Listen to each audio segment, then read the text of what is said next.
Hi everyone, welcome to today's video. Today's video is a core vocabulary and action video, and our core vocabulary word that we're going to be talking about today is finished.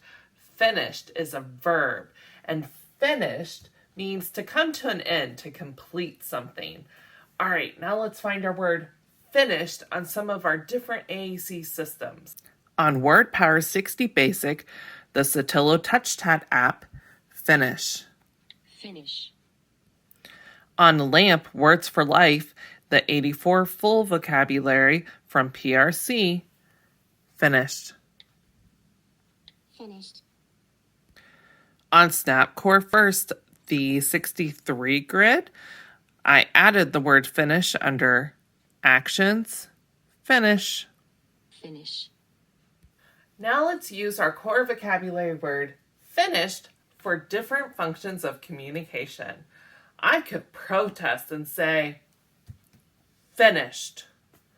Or I could ask a question and say, when will we be finished? I could reject and say, I'm not finished. I could make a comment and say, she's finished at the computer. I could make a request and say, can I be finished now?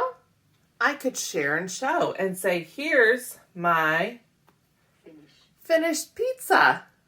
I could negotiate and say, when I finish my math, can I go on a walk? Thanks for watching.